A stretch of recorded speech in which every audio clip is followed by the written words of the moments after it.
Hey guys, what is up? In this video here, I want to go over a little trick that can optimize gas and solidity and that can save you some money with your smart contracts. So if you guys look up this contract, it's pretty simple. We have two different variables from here. We have two different state variables. We have a num A and we have an owner. On the constructor, the owner is being set to the message sender, and then this function here can show A. So if we take this contract as is and we just go ahead and deploy this to the VM here, so it's compiled, we can get rid of these. That was from the test run in the video, or the test run I did for the video a second ago. And I deploy this from here. We should see it working as is. We can show the number, which is 1,000. That's working properly, right? Now, what I want to call your attention to here are some of the values. If I drop this down here. So this was the contract deployment, and this was the function that we just called there. We can set the transaction cost here. I'm going to copy this here, and I should have a sticky note queued up here.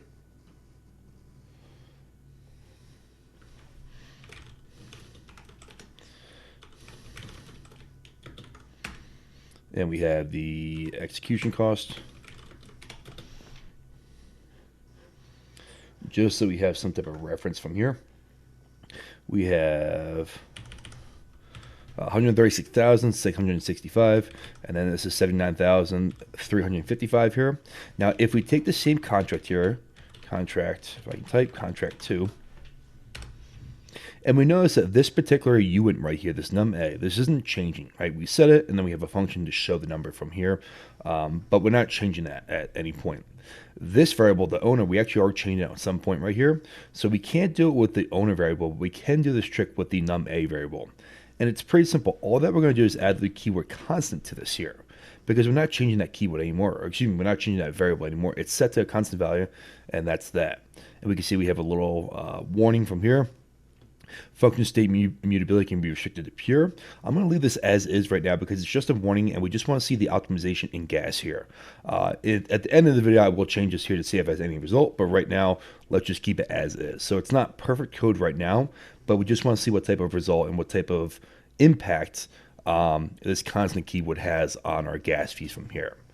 So let's go to our compile, and let's go to our deployment. From here, we can collapse this one down here. We can collapse this right here, and we can deploy this contract, drop this down here, and we can see that now our gas is a little bit less than before here, right? This is contract 2. Even if I don't write these down here, we can see that this is less than before, right? But if I do, oops, I clicked on my Discord.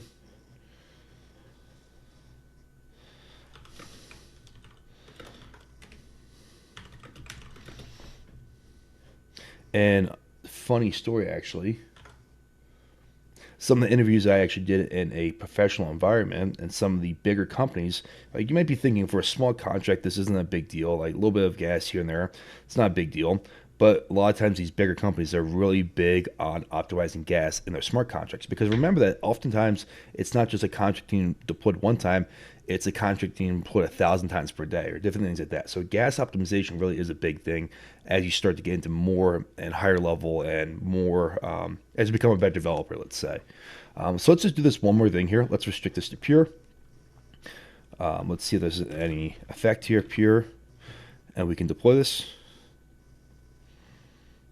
So we can see that in this case here, it didn't have any effect on the gas, right?